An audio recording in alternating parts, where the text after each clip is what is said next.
பார்க்கலாமா? சவுண்ட் காணல. ஒவ்வொருவரும் அதற்கு தயாரானால் மாபெரும் புரட்சியை நிச்சயமாக நிகழ்த்த முடியும். அல்லாஹு தாலா அதற்கு கிருபை செய்வானாக என்று சொல்லி இந்த நல்ல வாய்ப்பை தந்த அனைவருக்கும் என்னுடைய நெஞ்சார்ந்த நன்றியை தெரிவித்து விடைபெறுகின்றேன். வாஹிர் தாவானா அல்ஹம்துலில்லாஹி ரப்பில் ஆலமீன். அல்லாஹு அக்பர்.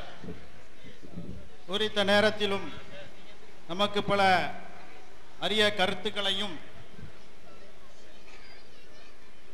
நமக்கு தேவையான ஆலோசனைகளையும் வழங்கியிருக்கிறார்கள். இன்ஷா அல்லாஹ் இந்த இங்கே கூடியிருக்கின்ற 44 ஜமாத்துகளை சார்ந்த அனைவரும் நாம் ஒன்று கூடி அதை முடிவெடுப்போம், செயல்படுத்துவோம் என்று இங்கே தெரிவித்துக் கொள்கின்றோம். அடுத்ததாக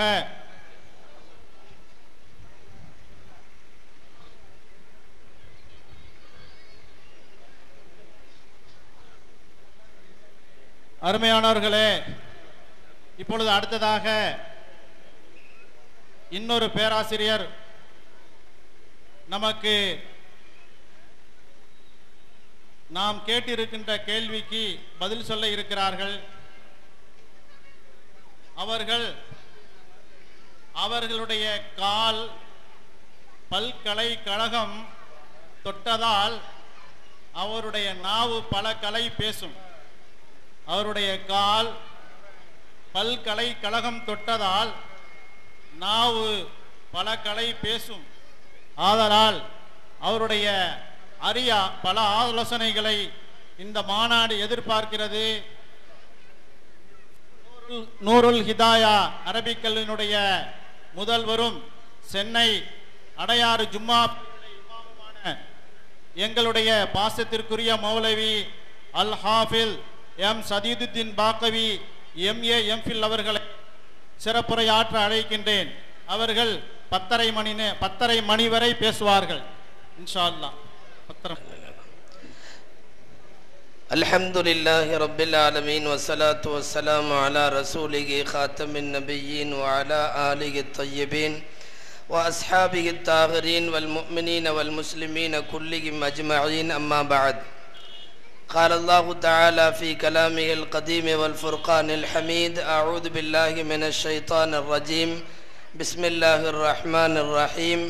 وأحل لكم ما وراء ذلكم أن تبتغوا بأموالكم. صدق الله العظيم.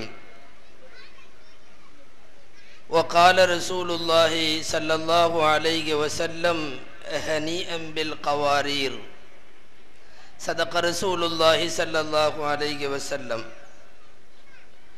எல்லா புகழும் அல்லாஹு ஜல்லஷானுஹு தஆலா ஒருவனுக்கே உரித்தாகுங்க.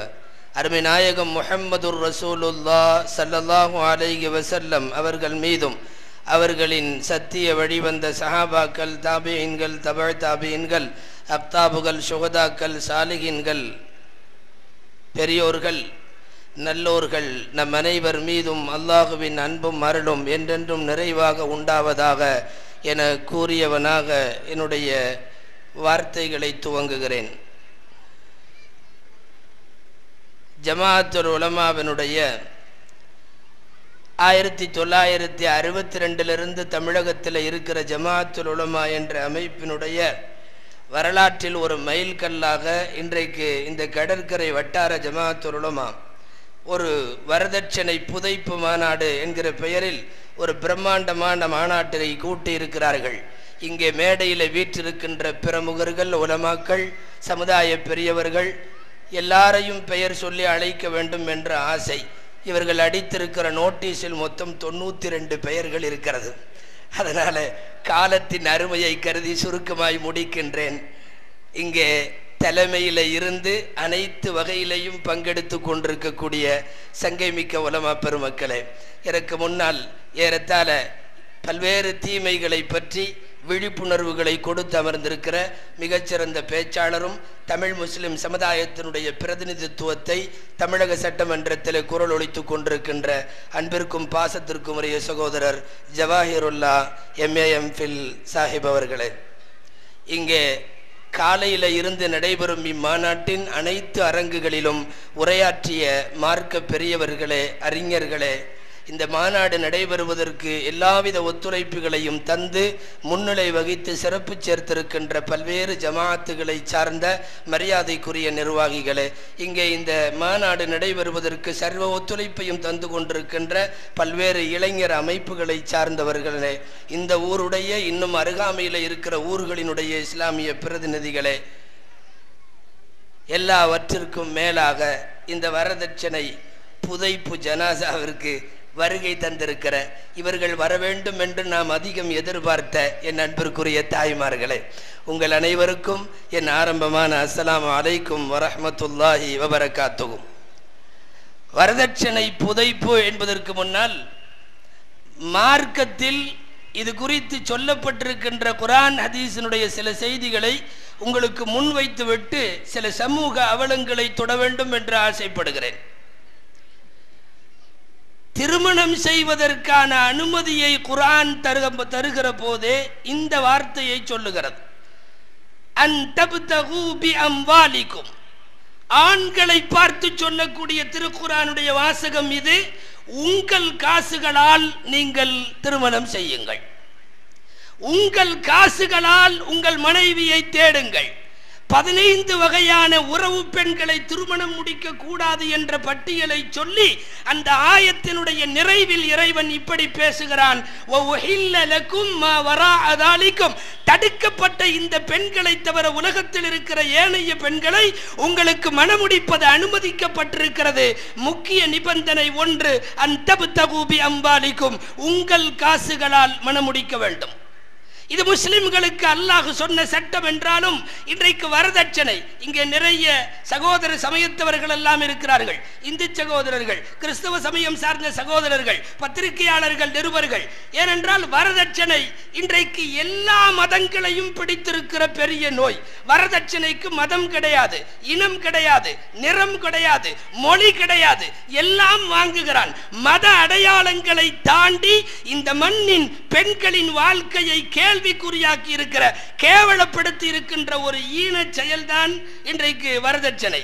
முன்னாலே பேசிய ஜவாஹிருல்லா சாப் அவர்கள் தெளிவாக சொன்னார்கள், என்னுடைய கட்டிடம் இந்த விலை, என்னுடைய தோப்பு இன்ன விலை, என்னுடைய பில்டிங் இன்ன விலை, என்னுடைய கார் இன்ன விலை, என்னுடைய மாடு இன்ன விலை, என் மகன் இன்ன விலை, என் மகனுக்கு இன்ன விலை. அவன் வெளிநாடு போயிருந்தால் ஒரு விலை, போவதற்கு முன் ஒரு விலை, இனிமேல் போக இருந்தால் ஒரு விலை, விசா கையில் இருந்தால் ஒரு விலை, என்னென்ன விலைகள். வரதட்சணை சந்தையின் பேரங்கள் ஒட்டுமொத்த சமூகத்தையும் இன்றைக்கு தலைகுனிவை ஏற்படுத்துகிறது. வாருங்கள் அங்கே வரலாறு. அருமைநாயகம் ஸல்லல்லாஹு அலைஹி வஸல்லத்தினுடைய காலம். பெண் குழந்தை எந்த வீட்டில் பிறந்தாலும் போய் வாழ்த்து சொல்லுவார்களாம். எப்படி வாழ்த்து சொல்லுவார்கள் தெரியுமா முஸ்லிம்கள்? அந்த வாழ்த்தை கொஞ்சம் பாருங்கள். இன்றைக்கு நாம் அதை எப்படி மாற்ற வேண்டும் என்று யோசிப்போம். பெண் குழந்தை பிறந்தது என்று ஒரு தந்தை சொன்னவுடன் கையை குலுக்கி ஹனீஅன் லக்கன் நாஃபிஜா, ஹனீஅன் லக்கன் நாஃபிஜா, கங்க்ராச்சுலேஷன்ஸ் என்று சொல்லுகிறோமே, அதுபோல ஹனீஅன் லக்க, உனக்கு வாழ்த்துக்கள். அந்நாஃபிஜா, நாஃபிஜா என்றால் ஒரு செலவும் இல்லாத ஒரு வரவு உனக்கு வந்திருக்கிறது. எந்த செலவும் இல்லாத ஒரு வரவு வந்திருக்கிறது.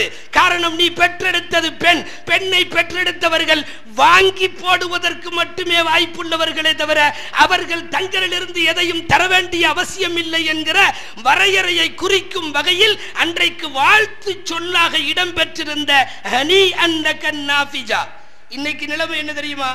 ஆண்களுக்குத்தான் இந்த வார்த்தை. குழந்தை பிறந்துருச்சுன்னு போன்ல சொல்லுவான். இவன் வட்டார வழக்கில் கேட்கிறான், வரவா செலவா? ஆனா பொண்ணான்னு கேட்கணும், வரவா செலவா? அதற்கு குழந்தைக்கு பேர் வைக்கணும் வாங்க என்று கூட்டி போவார்கள். நாம குழந்தைக்கு பேர் வைப்பதற்கு போகிற போது பெயர் வைப்பதற்கு பெருவிழா எடுப்பது மார்க்கத்தில் உடன்பாடு இல்லை.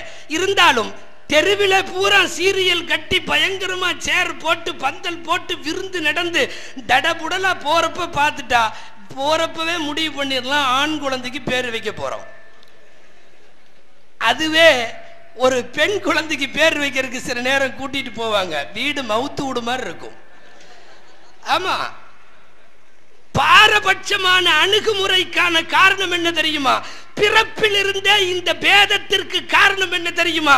வருங்காலத்தில் வாங்க இருக்கிற தர இருக்கிற வரதட்சணைகள் தான் பிறவி பேதங்களை இன்றைக்கு உருவாக்கக்கூடிய அளவுக்கு போய்விட்டது என்று சொன்னால் அதை புதைக்க வேண்டியதன் அவசியத்தை காலதாமதமானாலும் சரியாகவே இந்த ஊரில் எடுத்திருக்கிறார்கள்.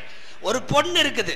தாய்மார்கள் இந்த ஜமாத்துல் உலமாவுக்கு வெற்றியிலேயே பெரிய வெற்றி என்ன தெரியுமா? இவ்வளவு தாய்மார்களை கொண்டு வந்து வச்சதுதான். இதுல இன்னொரு ரகசியம் உண்டு. என்ன தெரியுமா?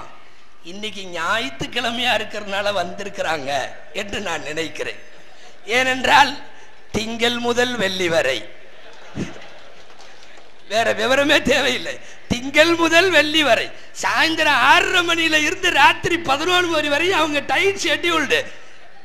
முன்னால பேராசிரியர் சொன்னாங்க என்னென்ன சீரியல் எப்படி எல்லாம் என்று, உறவுகளில் கசப்பான உறவுகளை போதிக்கிற தொடர்கள் என்று சொன்னார்களே, அந்த டைட் ஷெட்யூல்ல அவங்க இருக்கிறதுனால தேர்ந்தெடுத்து ஞாயிற்றுக்கிழமை வைத்தீர்களே, அது ஒரு பெரிய வெற்றி.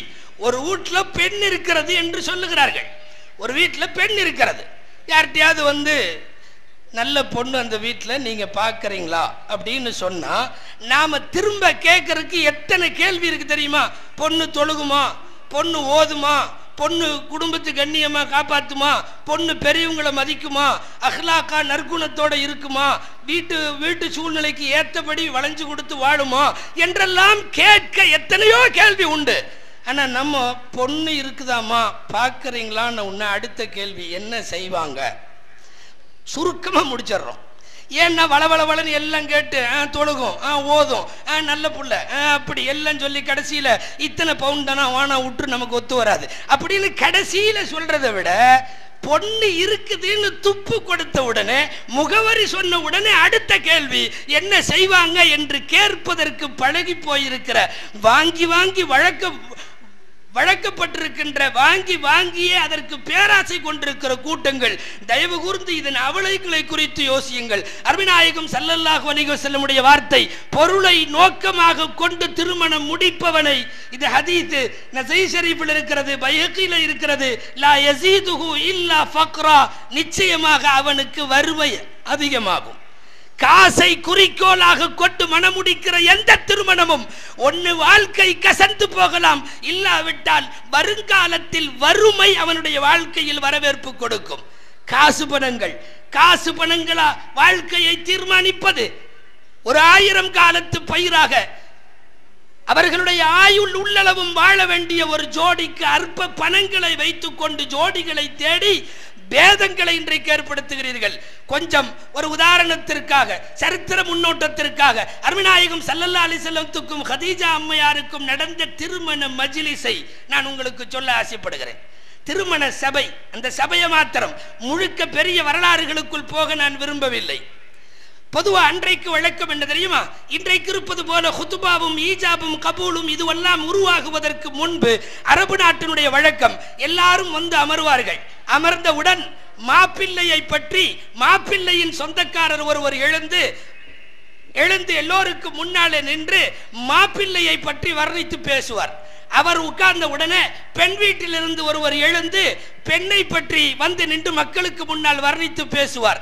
கடைசியாக இவ்விரு தம்பதிகளும் இன்று முதல் சேருகிறார்கள் என்று ஒரு பொது அறிவிப்பு செய்யப்படும். அதோடு கலைந்து விடுவார்கள். இதுதான் நபிகளார் காலத்தில் ஷரியத்து முழுமை அடைவதற்கு முன்பு, சட்டங்கள் இறக்கப்படுவதற்கு முன்பு நடைபெற்ற திருமணம். அந்த அடிப்படையில் அன்னை ஹதீஜா அம்மையார் அவர்களுடைய 40வது வயதிலும் அண்ணலம் பெருமான் ஸல்லல்லாஹு அலைஹி வஸல்லமுடைய 25வது வயதிலும் நடக்கிற திருமணத்தினுடைய சபை.